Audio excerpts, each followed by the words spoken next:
Hello India. Hello India. बड़ों को ढेर सारा प्रणाम, छोटों को ढेर सारा प्यार। और मेरे सारे सब्सक्राइबर कैसे हैं आप? मेरे सारे सब्सक्राइबर को ढेर सारा राम राम।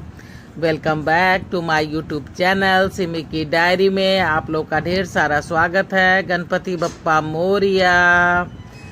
दोस्तों, मैं अपने चैनल पे आप लोग का स्वागत कर रही हूँ और अपनी लिखी हुई ढेर सारी हिंदी कहानियों में से एक कहानी भिखारिन आज संसार के ताने बाने से मैं आज आप लोगों के समक्ष रखने जा रही हूँ कि भिखारन। तो अब देखिए, ये कहानी मैं आप लोगों के समक्ष रखती हूँ, कैसा लगता है। आज मेरी इस कहानी संसार के ताने बाने से मैंने लिया है और इसका शीर्षक रखा है भिखारन। तो चलिए शुरू करती हूँ। भिखारन। गौरी जब भी मंदिर जाती देखती एक औरत अक्सर उसे बैठी मिल जाती, मंदिर परिसर में ही। मंदिर परिसर में सभी भगवान के अलग अलग मंदिर बने थे। जहाँ भीड़ कम होती वो वहीं नजर आती। पहले तो उसे लगता कि ये अगल बगल में रहती होगी, पूजा पाठ करने आती होगी। पर एक दिन उसे जब बाजार में भीख मांगते हुए देखा तब पता चला कि वो भिखारन है। ये कैसी भिखारन है? अच्छी दिखती है, मानो चेहरे पर कोई तेज हो। बेचारी किस्मत की मारी लगती है, किसी अच्छे घर की लगती है। जब भी पर्व त्योहार आता गौरी कुछ न कुछ बना के ले जाती, कभी कपड़े लत्ते भी ले जाती और वो सोचती कि उसे ही दूंगी, पर वो कभी भी कहीं भी नजर नहीं आती। शायद भीड़ भाड़ उसे पसंद नहीं था। वो उसे ढूंढ ढूंढ कर थक जाती पर वो नहीं मिलती। रोज मंदिर जाना भी तो गौरी से नहीं हो पाता था, इसलिए उसके लिए जो है सो रखे हुए कपड़े लत्ते और पैसे जो वो उसको देने के लिए ले जाती उसे जो है सो वो किसी और को दे देती। बेचारी की कभी भी वो मदद ही नहीं कर पाती थी।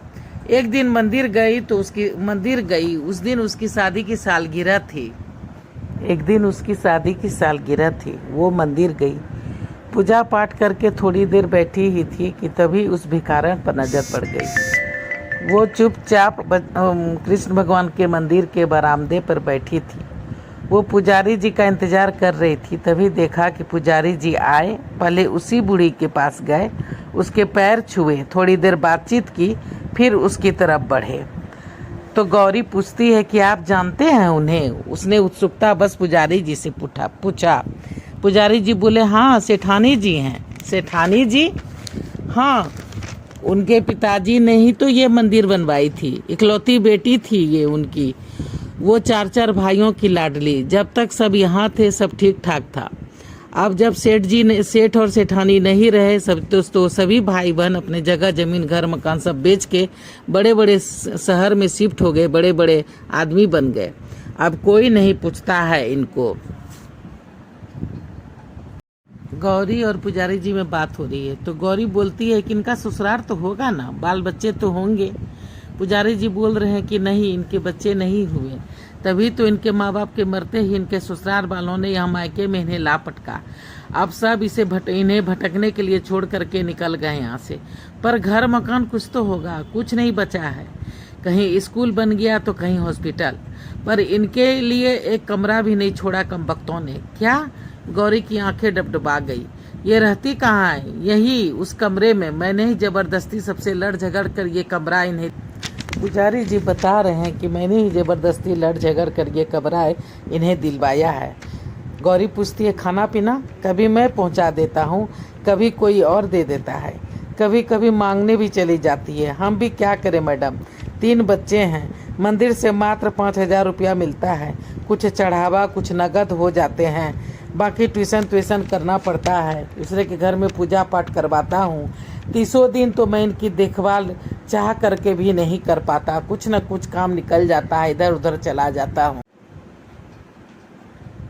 गौरी बोल रही है, हाँ वो तो है, सबकी अपनी अपनी गृहस्थी है, अपने अपने बहुत काम है। मैंने भी इन्हें बहुत बार देखा है, मुझे इनकी बहुत चिंता होती है। अच्छा, देर हो रही है, मैंने इस थैले में आपके लिए कुछ लाया है, ये रख लीजिएगा और ये 500 रुपये का नोट रख लीजिए, उस माँ जी को दे दीजिएगा। हाँ ठीक है, वो खाना तो नहीं बना पाती है, कुछ खरीद के खा लेगी। पंडित जी बोलते हैं कि दशहरा उसरा में बहुत कपड़ा लत्ता हमें मिलता है तो इन्हें भी देता हूँ। गौरी पूछती है, इनके पति जिंदा नहीं है? पंडित जी बोलते हैं नहीं। गौरी बोलती है पर सौतेले बच्चे तो होंगे, पैसे वाले भी होंगे, कम से कम इन्हें किसी आश्रम में ही रखवा देते तो इनका मन लग जाता, इलाज हो जाता, भरपेट भोजन तो मिलता। पंडित जी बोलते हैं सुना था दूर गोरखपुर में कहीं कोई जमींदार के घर इनकी शादी हुई थी। इनकी 50 साल पुरानी पर शादी हुई थी, ये तो 50 साल पुरानी बात है। अब कौन कहाँ गया, किसका क्या हुआ, कुछ पता नहीं। ठीक है, आपसे जो बनेगा इनके लिए कीजिएगा, मैं भी कुछ देखती हूँ, कुछ हो सकेगा तो। गौरी ने पंडित जी के पैर छुए, उन्हें 500 रुपया का नोट दिया और रिक्शे पे चढ़कर अपने घर की ओर चल पड़ी। गौरी रिक्शा पे चढ़कर घर आ गई थी। खाना भी अभी तक नहीं बनाया था। वो रास्ते में सोचती आ रही थी कि बच्चे का भी स्कूल से आने का टाइम हो गया। आज मंदिर में बहुत देर हो गई। चाहती तो थी उस बूढ़ी औरत से मिलना, उसे कुछ देना, वो भी नहीं हो पाया। सोचते सोचते वो घर आ गई थी। जल्दी जल्दी वो घर में आई, कपड़े लत्ते बदले उसने और सोची कि ये भी ड्यूटी से आते ही होंगे खाना खाने के लिए, बच्चे भी स्कूल से आते ही होंगे, जल्दी जल्दी मैं खाना बना लूँ, कुछ भी खाना नहीं बनाया है अभी तक। वो जल्दी जल्दी फ्रेश हो गई और फ्रेश होने के बाद वो किचन में घुस गई और किचन में घुसने के बाद वो जल्दी जल्दी खाना बनाने में लग गई। किचन में घुस गई और किचन में घुस के वो खाना बनाने में लग गई। देखते ही देखते 6 महीने बीत गए थे। गौरी अपनी गृहस्थी में उस औरत को लगभग भूल ही गई थी कि एक दिन अचानक किसी ने दरवाजा खटखटाया। रमेश खाना खा के दोपहर में ऑफिस चला गया था। बच्चे भी सवेरे उठते थे स्कूल के लिए, सो थोड़ी देर दोपहर में सो लेते थे, फिर शाम में खेलने जाते थे और खेल के आने के बाद पढ़ाई और ट्यूशन। वो भी आराम कर रही थी। इस वक्त कौन आया होगा? वो बाहर आई तो देखा कि वही बूढ़ी औरत खड़ी थी। अरे माँ जी, आप आइए। उसने एक कागज निकाला और कहा कि ये देखिए, आपका पता इसमें लिखा हुआ है, पंडित जी ने दिया है, इसलिए आई हूँ। आइए। पंडित जी ने बताया नहीं हमें कोई बात नहीं, आइए बैठिए। वो उसे सोफे पर बैठने के लिए बोल रही थी, पर वो बूढ़ी औरत सोफे पर बैठने में झिझक रही थी। बैठिए तो उसने जबरदस्ती उससे बैठाया। हाँ, अब कहिए। रुकिए, मैं पहले पानी लाती हूँ, पहले आप पानी पी लीजिए, कुछ खाना खा लीजिए, फिर बातें करते हैं। गौरी जो है सो थाली में पूरा खाना सजा के ले आई और उस बूढ़ी औरत को खाने के लिए दिया। बूढ़ी औरत की आंखें डबडबा गई। उसने भरपेट खाना खा लिया, अपना हाथ धो लिया। बैठिए, बहुत दिनों के बाद इतना अच्छा खाना खाया है बेटी, आज भरपेट भोजन किया मैंने। भगवान तुम्हारा भला करे। पंडित जी का फोन नहीं लग रहा है माँ जी। क्या कहा था आपसे? इसमें तो सिर्फ पता लिखा हुआ है, चिट्ठी में तो कुछ लिखा नहीं है। उसे मंदिर से निकाल दिया गया है बेटा, मुझे भी कोठरी से बाहर फेंक दिया। उसे हटा के दूसरा पंडित रख दिया गया है मंदिर में। क्या? पर क्यों? मेरी मदद करने की सजा मिली है उसे। वो वापस अपना गांव चला गया। बस जाते वक्त ये पता मेरे हाथ में दे दिया था। बहुत दिनों से बाहर भटक रही हूँ। भटक के मैं थक गई। कितने दिनों से सोई भी नहीं हूँ, कहीं जगह भी नहीं मिल रही है। तब खोजते खोजते मैं, बूढ़ी औरत बता रही है, तब खोजते खोजते तुम्हारा पता मैं यहाँ तक आ गई हूँ। आपके पास कपड़े हैं? हाँ, इस झोले और पोटली में मेरे थोड़े बहुत कपड़े हैं, लेकिन बहुत ही गंदे हो गए हैं बेटा। कितने दिन से तो स्नान भी नहीं किया है। वहाँ तो मंदिर में नहा धो के पूजा पाठ भी करती थी। कोई बात नहीं। गौरी ने कहा कि आप उधर आंगन में चले जाइए और नहा धो के तैयार हो जाइए। तब तक मैं आपको एक जोड़ा कपड़ा दे देती हूँ, उसे पहन करके आप तैयार हो जाइए।